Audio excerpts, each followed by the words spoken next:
Apocalipse capítulo 9, verso 1, diz assim: o quinto anjo tocou a sua trombeta, e viu uma estrela que havia caído do céu sobre a terra. A estrela foi dada a chave do poço do abismo. Quando ela abriu o abismo, subiu dele fumaça, como uma gigantesca fornalha. O sol e o céu escureceram com a fumaça que saía do abismo. Da fumaça saíram gafanhotos e vieram sobre a terra. Lhes foi dado poder como dos escorpiões da terra. Eles receberam ordens para não causar dano nem à relva da terra, nem a qualquer planta ou árvore, mas apenas aqueles que não tinham o selo de Deus na terra. E não lhes foi dado poder para matá-los, mas sim para causar-lhes tormento durante 5 meses. A agonia que eles sofreram era como uma picada do escorpião. Naqueles dias, os homens procurarão a morte, mas não a encontrarão. Desejarão morrer, mas a morte fugirá deles. Os gafanhotos pareciam cavalos preparados para a batalha. Tinham sobre a cabeça algo como coroas de ouro. O rosto deles parecia um rosto humano. Os cabelos deles eram como os cabelos de mulher, e os dentes como os de leão.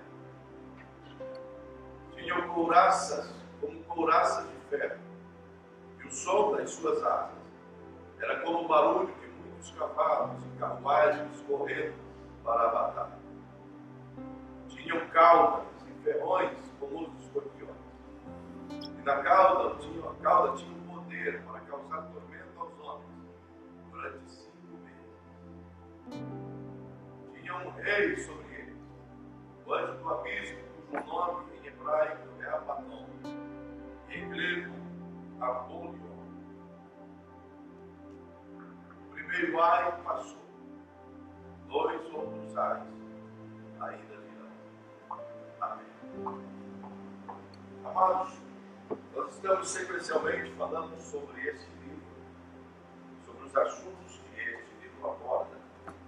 E diga-se de passagem que ele está abordando temas que se coadunam muito com a nossa época, a época que estamos vivendo, como que a plataforma fosse visível diante daquilo que está relatado no Apocalipse.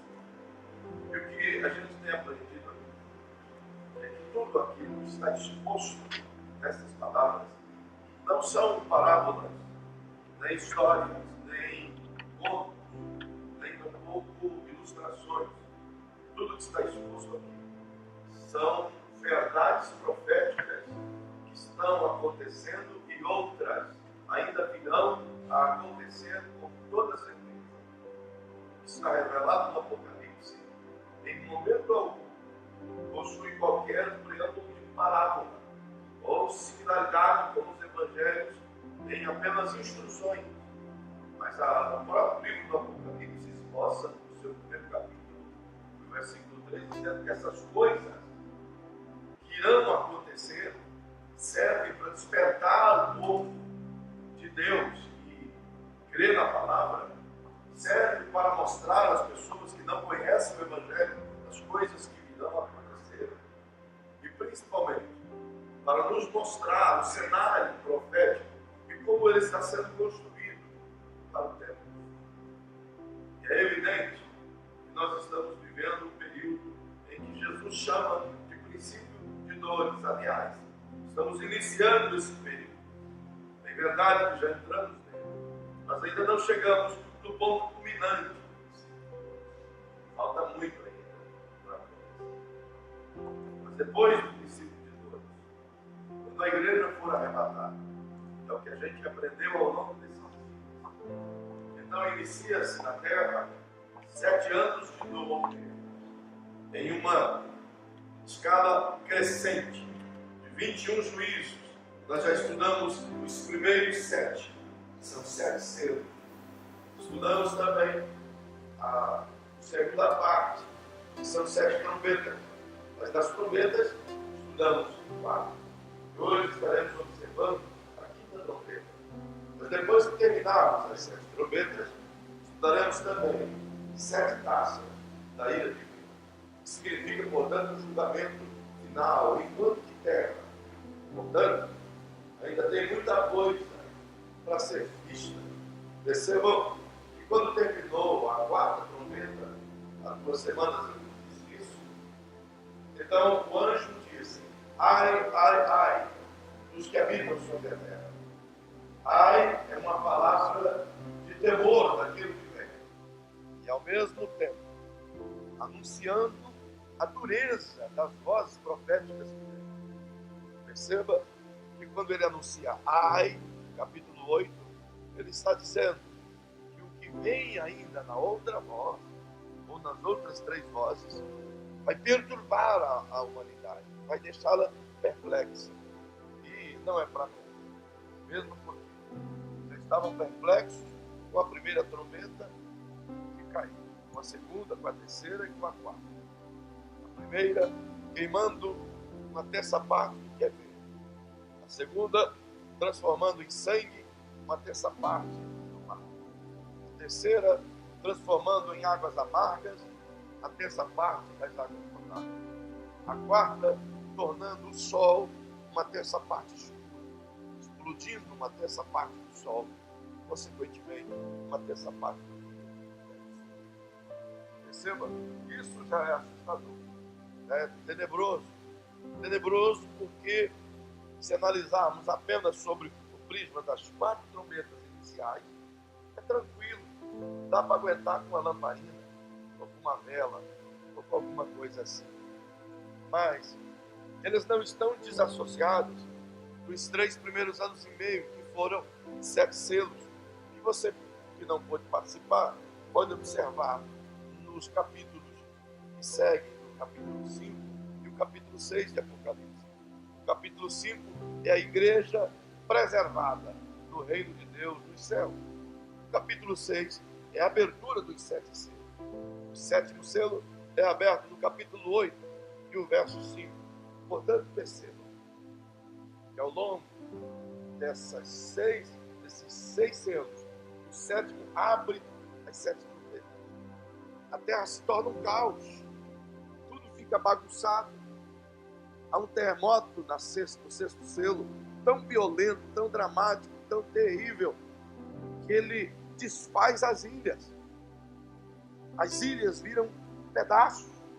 Os montes vêm abaixo. Imagine um terremoto de fazer montanha vir abaixo. Significa, portanto, que não ficará um prédio em pé. Hidrelétricas todas serão destruídas. Maremotos entrarão sobre a terra. E eu trouxe para vocês uma informação cunho científico, mas que se adequa ao cunho bíblico, em que, com a possibilidade de um terremoto dessa proporção, a Bíblia diz que a terra será abalada e mexida de tal maneira que um cientista da NASA, que é pastor e é brasileiro, fez uma pesquisa dentro desse contexto do que aconteceria geologicamente com a Terra se de fato e quando isso acontecer. Ele disse que tsunamis gigantescas avassalarão a Terra e o poder dessa tsunami andará continente adentro cerca de 1000 quilômetros.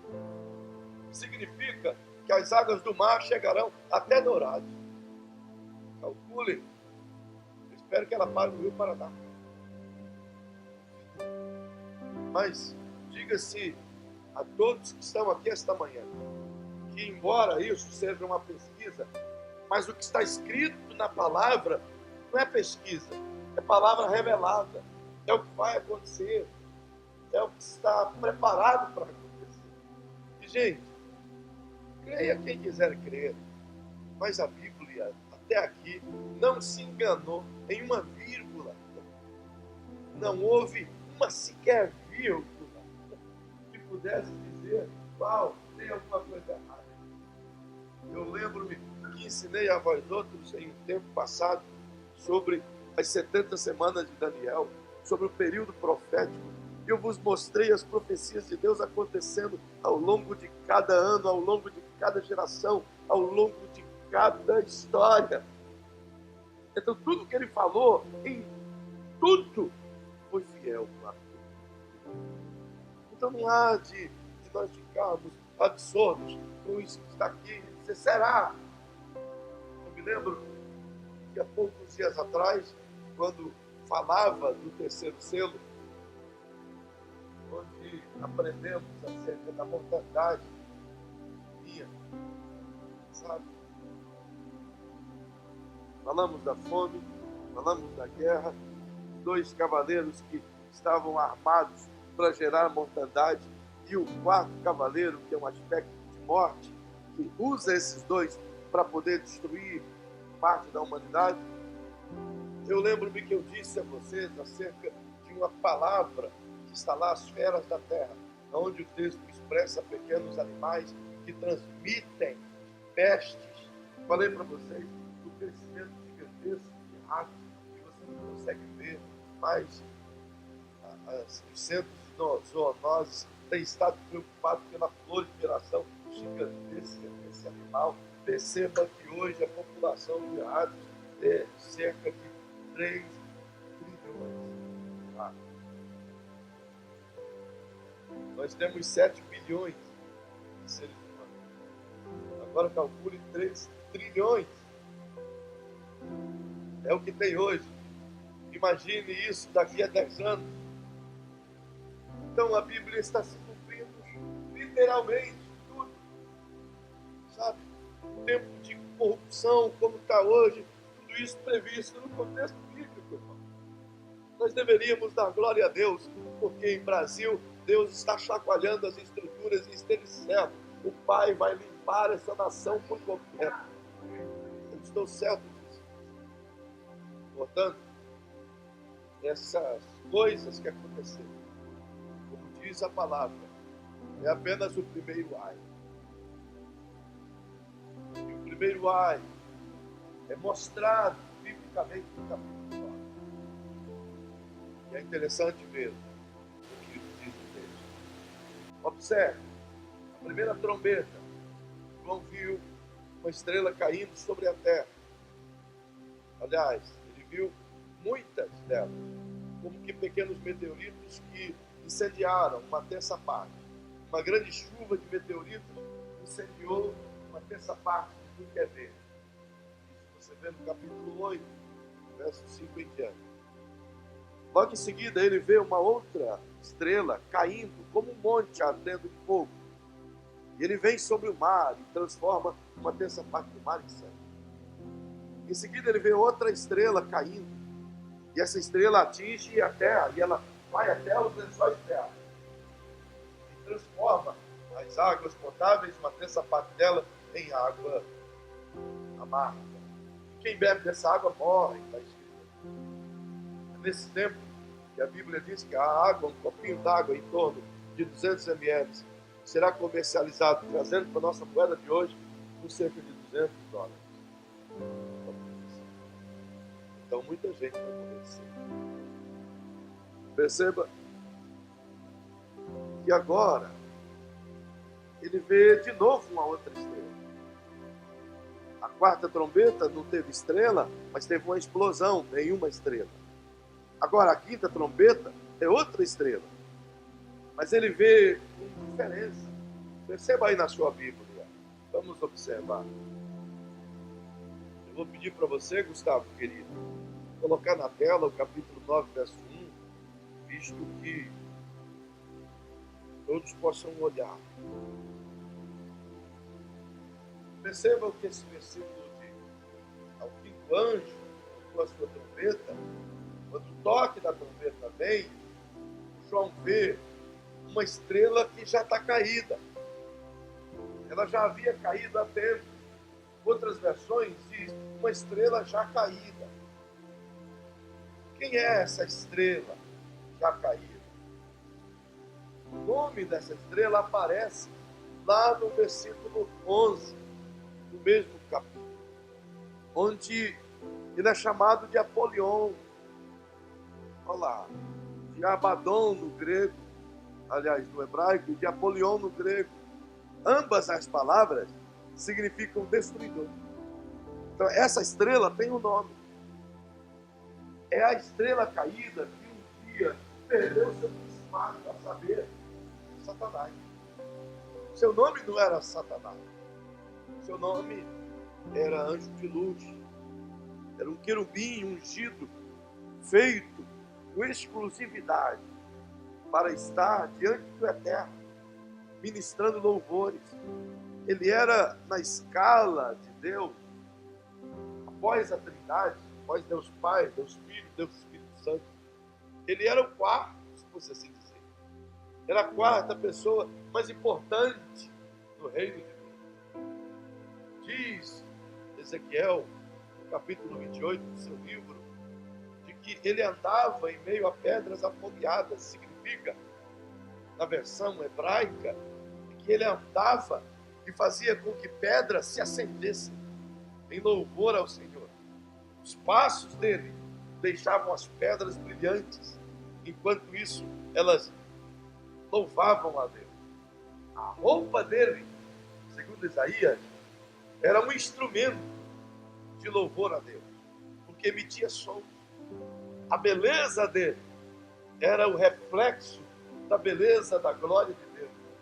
Diz Isaías de que ele foi revestido de uma beleza tal, que era justamente isso. Ele era como que a demonstração, a vitrine de Deus. Se você quisesse ver a beleza de Deus, era olhar para ele. Mas um dia, ele começou a olhar para dentro dele mesmo. Começou a perceber que ele era bonito demais, que ele sobressaía os outros, e que ele tinha uma popularidade enorme lá dentro, e que os outros anjos o amavam. Então, ele olhando aquela beleza toda, ele imaginou que ele merecia um lugar melhor do que estar ao lado do Pai.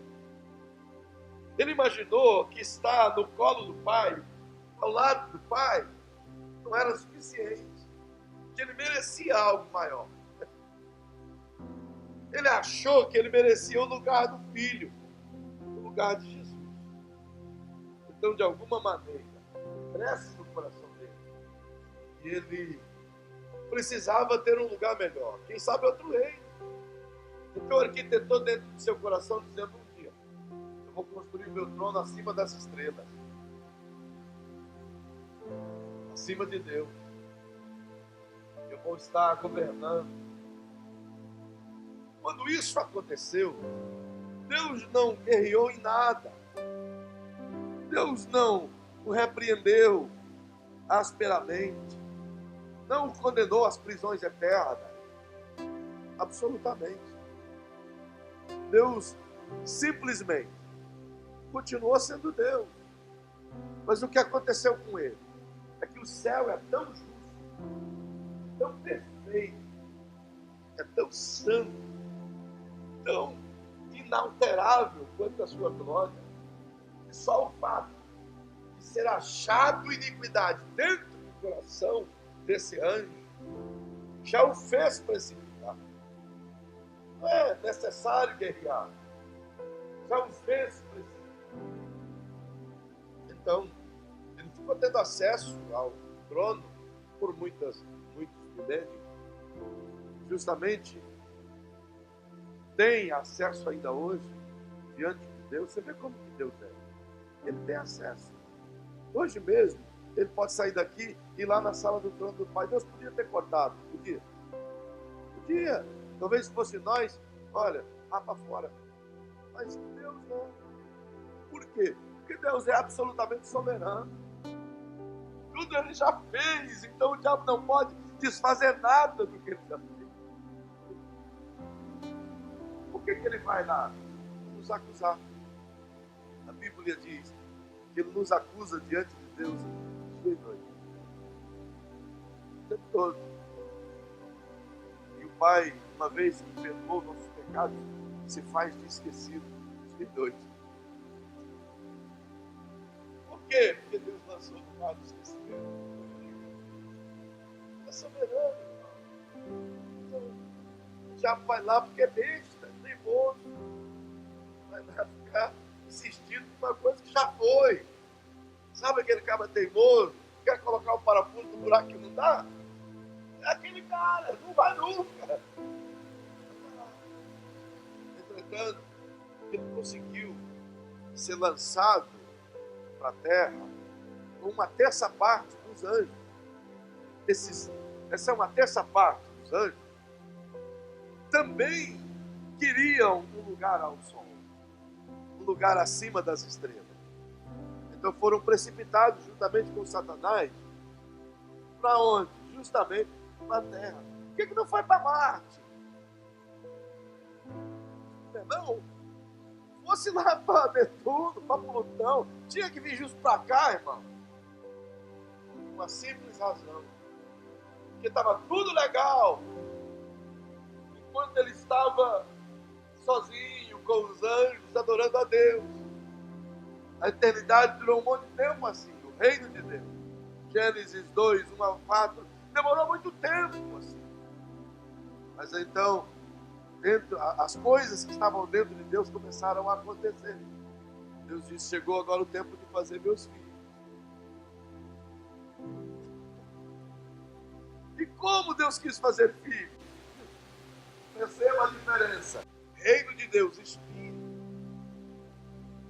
Lucifer era espírito, um anjo espiritual, sujeito a toda a glória de Deus.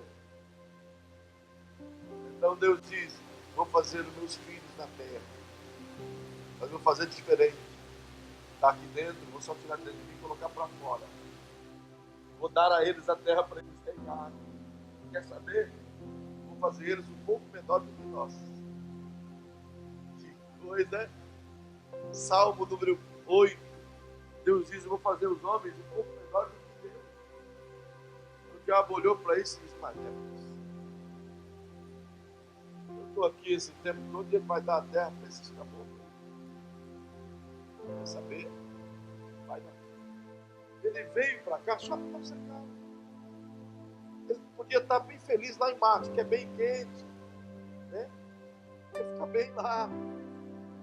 Se parece com o inferno, é bem quente.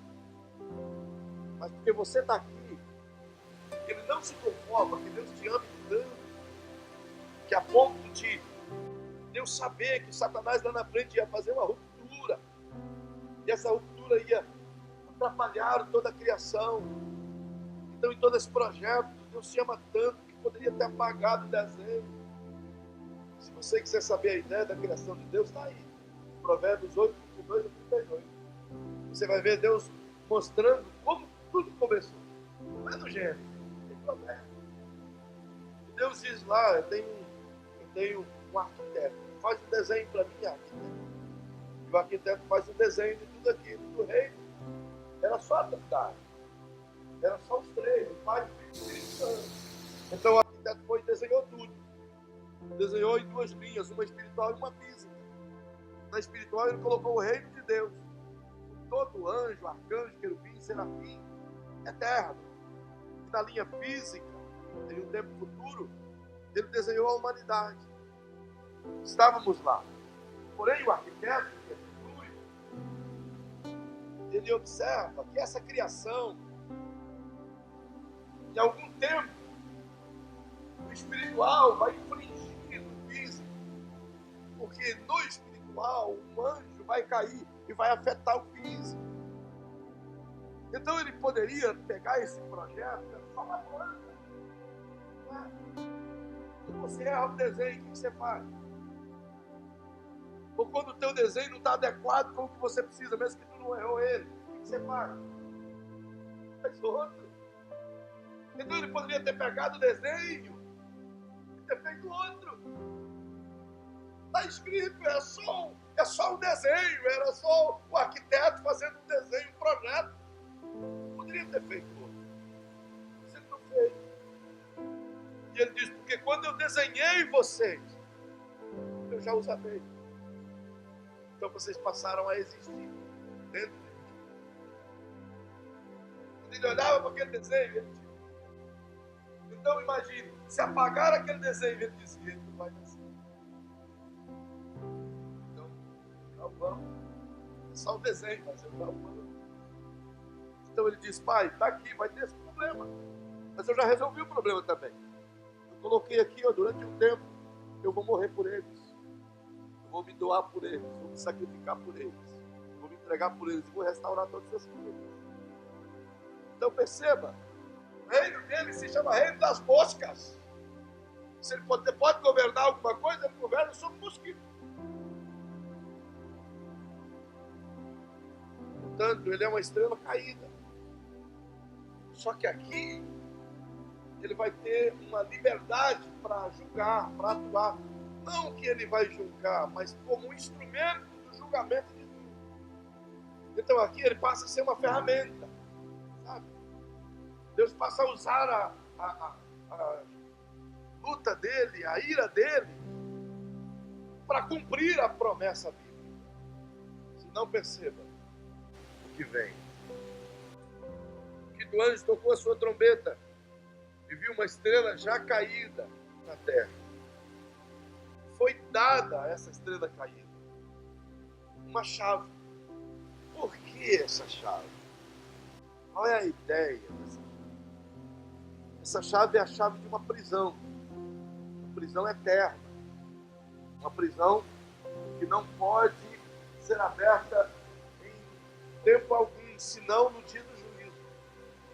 Porque o que está guardado nessa prisão é tão terrível, é tão maligno, tão maléfico, tão forte, talvez se igualam em poder a Satanás. Talvez até tenham mais poder que Satanás. Porém, estão sujeitos a ele. Estão debaixo do domínio dele. Mas perceba, esses seres estão aprisionados.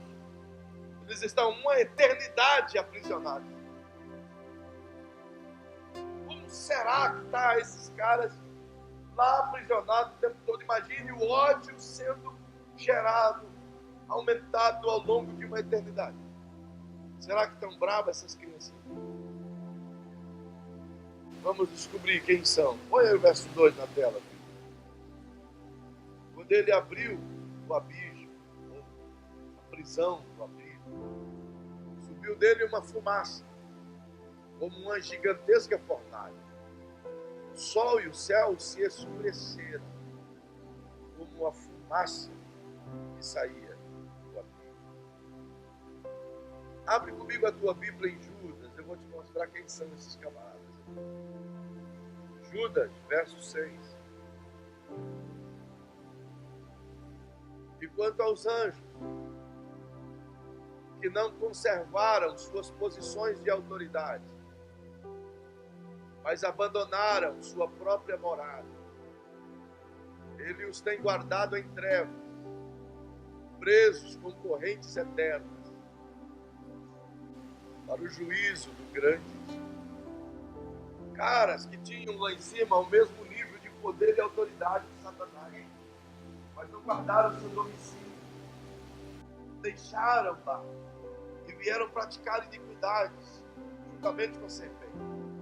Por serem grandes em poder, Deus os aprisionou em lugar reservado, com prisões tão fortes, cuja eternidade é determinante como a força dessa corrente. Mas agora, a estrela caída tem a chave na mão. Perceba que o texto diz que foi dada. Então, alguém deu. Ele não tomou. Deus deu. Como Deus dissesse, vai lá, agora liberta esses seus cachorrinhos. Perceba o que sai no verso 3. Dessa nuvem de fumaça, sai uma espécie de gafanhotos, mas são gafanhotos infernais. Eles adquirem forma física. Esses seres caídos adquirem forma física. Perceba que o verso 3 diz: eles saem de dentro dessa fumaça. E não apenas são vistos, Mas é como se essa palavra dado poder significa dar autoridade para eles. Significa dizer, pode fazer. Entende? Foi dado. Eles até então são poderosos, mas são limitados. Então o limite agora é removido.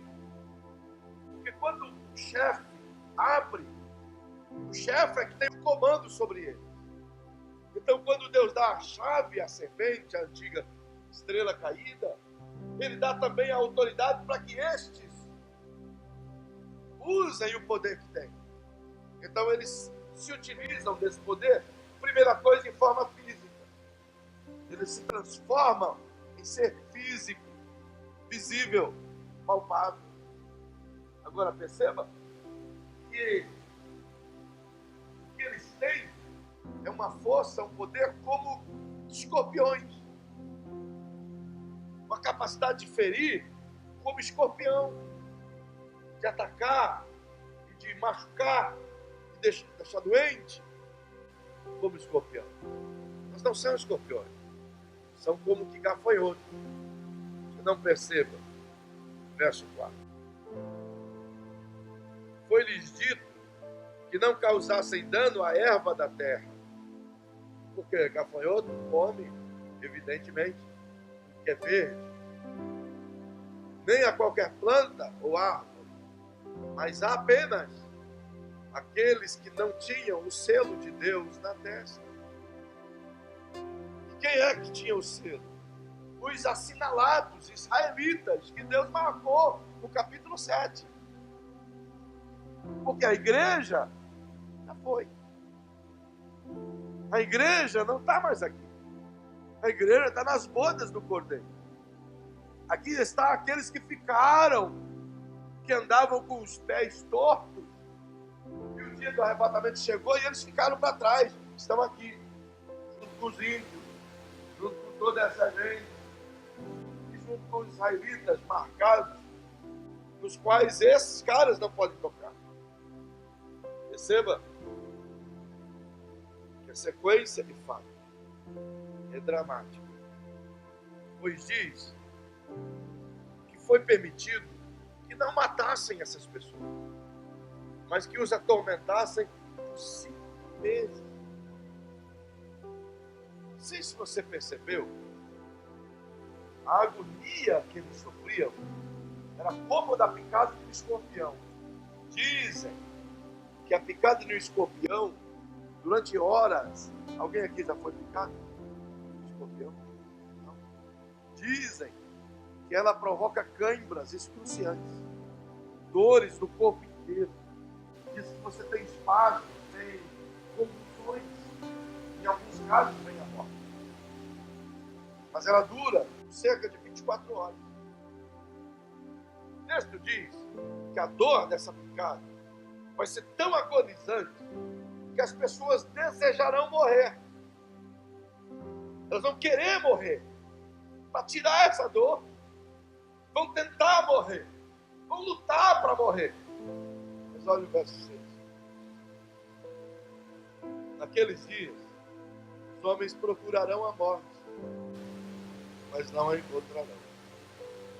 Desejarão morrer, mas a morte vai fugir deles. Significa que o cara vai cortar o pescoço e não morre. Vai atirar na cabeça, vai abrir o ventre, segurar as tripas. Então você percebe que toda essa imaginação que tem hoje nos filmes de Hollywood e outros americanos, dessa pancada de zumbi, é tanto filme de zumbi que você passa o ano inteiro assistindo e não termina. Não é verdade? Mas o que eles estão antevendo é 5 meses que vai ter na Terra. Aquilo que tu vê, o que você assiste nos filmes, está aqui, irmão. O cara vai tentar morrer, não vai conseguir. Só não vai querer comer carne humana, eu acredito. Mas vai tentar morrer e não vai ter jeito.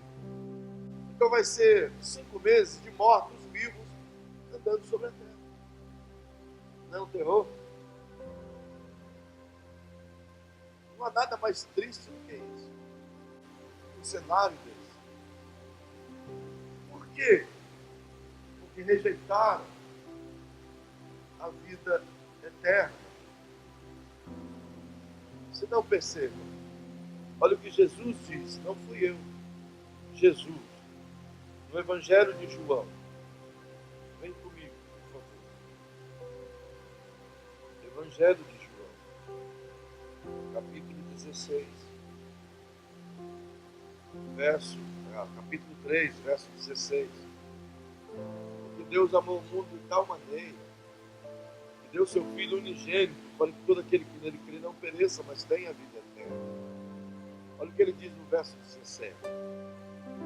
Pois Deus enviou seu Filho ao mundo, não para condenar o mundo, mas para que este fosse salvo por meio dele. Essa é a razão porque Jesus veio. Não é para condenar. Ele veio para salvar todos aqueles que crerem nele. Mas olha o verso 18. Quem nele crê não é condenado. Mas quem não crê já está condenado. Que não crê no nome do Filho unigênito de Deus. Essa gente que está aqui é por uma única razão. Se não crê, tudo aquilo que está prometido na palavra de bênção não vem. Se crê, tudo que tem de promessa é alcançável. Se não crê, é dispensável. Consegue entender? Essa é a livre escolha que nós temos. Ou pode viver no Cristo, ou pode viver no maligno. Você escolhe. Eu não quero escolher nem Deus nem o diabo. E daí? Eu digo, cara, você é bem maluco, já está endemoniado.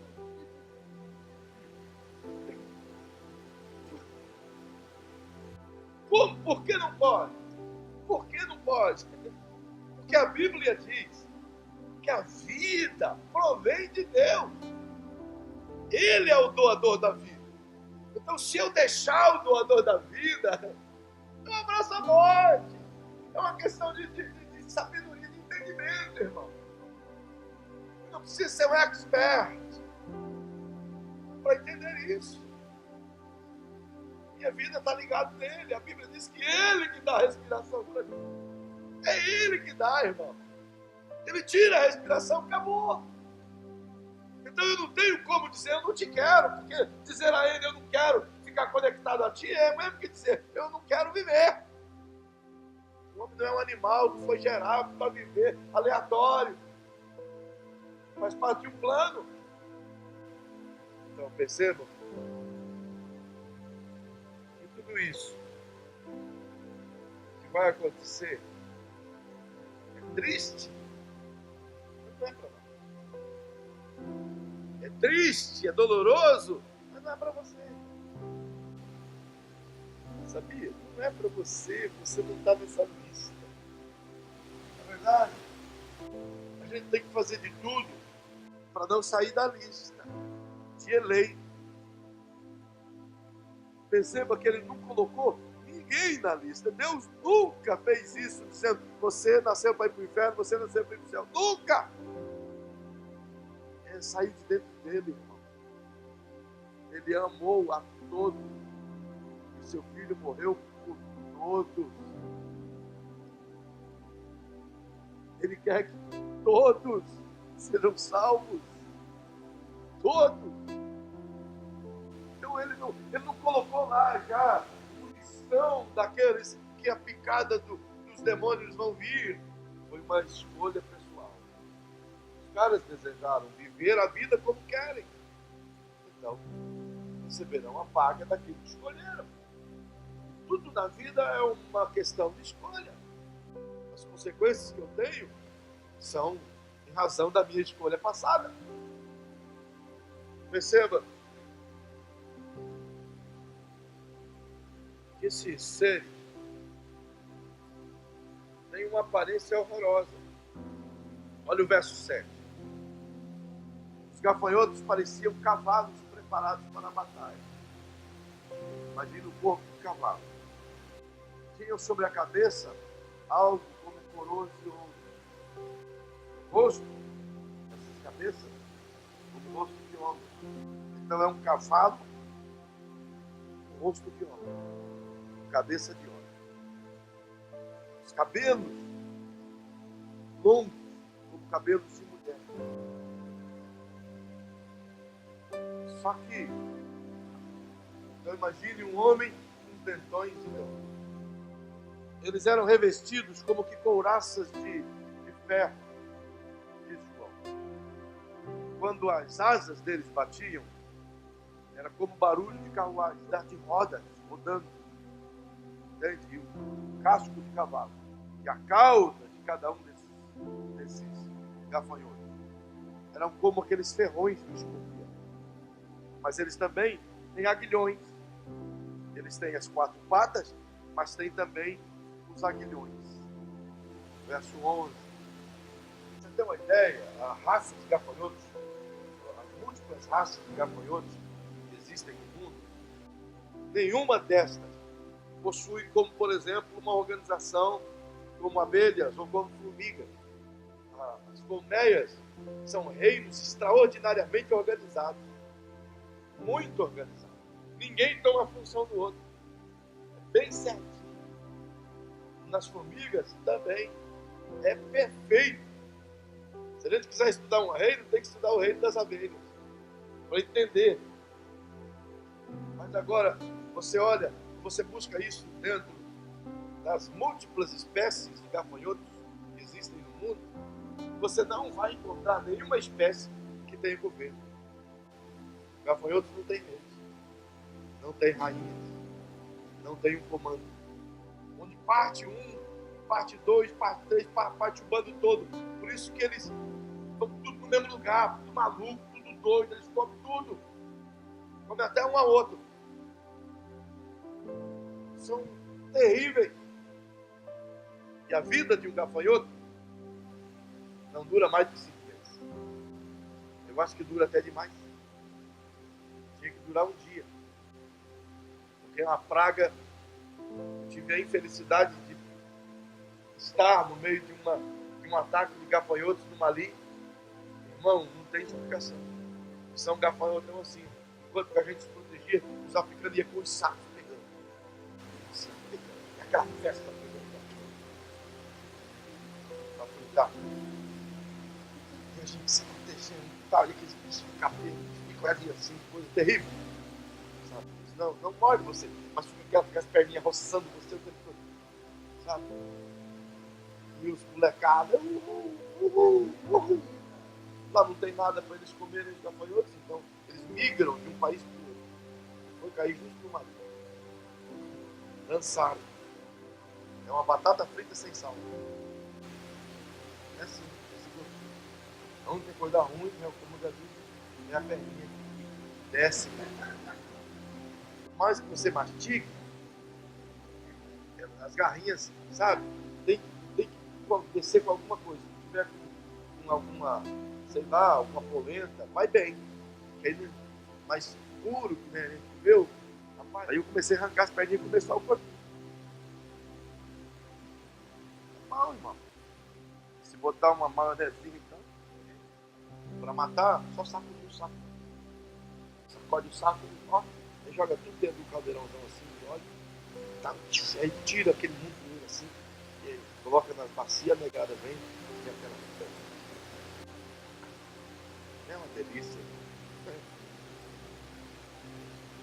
Portanto, a vida deles é de 5 meses. Assim como esses caras têm liberdade para atuar durante 5 meses. Menos. Percebam? Esse período de 5 meses, eu imagino que será, até aqui, é o mais doloroso. Até Apocalipse 9, não existe nenhum período que tenha tanta dor como lá. Você vai encontrar, sim, de agora para frente, cenários bem piores do que esse. Mas até Apocalipse 9, esse era o mais terrível. Por isso a Bíblia diz que esse é o primeiro ano. Alguns teólogos criam algumas ideias. Como será mais ou menos essas criaturas tenebrosas? Vem aí, Gustavo. Dá para botar de tela?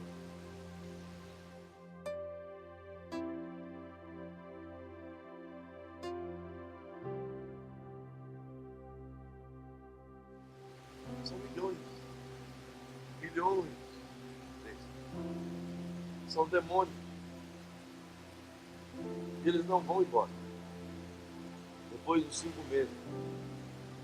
Então, a sexta trombeta é tocada. E esses carinhas deixam de ser gafanhotos. E se tornam um exército. Para matar. Eles passam 5 meses ferroando o homem sem poder morrer. Aí a sexta trombeta é tocada. E eles agora recebem o poder de matar. Matam uma terça parte daqueles. É tão triste. Perguntei ao Senhor um dia, por que isso, Pai? Por que tanta dor dentro de um contexto de 7 anos? Por que o Senhor vai permitir isso? E Ele me mostrou algumas coisas. E a primeira coisa foi que tudo tem uma medida. Todas as coisas na vida têm uma medida. Até mesmo aqueles seres humanos têm uma medida. Então, a partir disso, muitas coisas ficaram elucidadas na minha mente. Ele me ensinou, quando Ele nos fez em Adão, Ele já nos fez todos. Nele foram criados todos. Então, Ele não está criando mais filhos hoje. Ele não está tendo lá uma fábrica em série de fazendo criança, sabe? E os anjos vão olhando na tabela e dizem, bom, esse aqui vai para a África, então vamos. Esse aqui vai lá para a China. Marra um negócio. Não tem uma fábrica em série disso. Não tem. Ele criou todos de uma vez em um homem só. Loucura, mas é bíblico. Por isso você tem que ter entendimento do Cristo. Ele criou tudo de uma vez em um homem só. Ele criou os bilhões, os trilhões de seres humanos em um só. No Adão. Todos já foram feitos. Digamos que ele tenha, em Adão, criado 5 trilhões de seres humanos. E até agora nasceu 4 trilhões. Então ele vai esperar o arrebatamento até que nasça os 5 trilhões. É por isso que já passou 2000 anos e a igreja anunciando que Cristo volta. Ele ainda não voltou. Porque está para nascer muita gente aí. E ele vai completar. À medida que Deus tem uma completar, eu me lembro que disse isso também. Ele é o único que primeiro termina para depois começar. Ele já terminou tudo. Então, por isso que ele não está preocupado.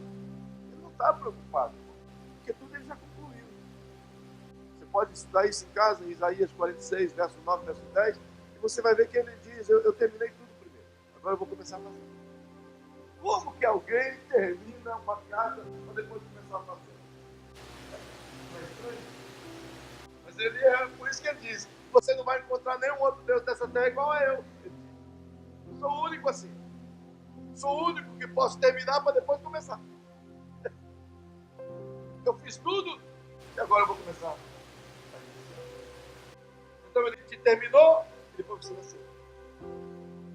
Então ninguém pode te roubar aquilo que Deus planejou para você. Senão você mesmo. Ele já concluiu você. Ele não vai fazer da lei da outra.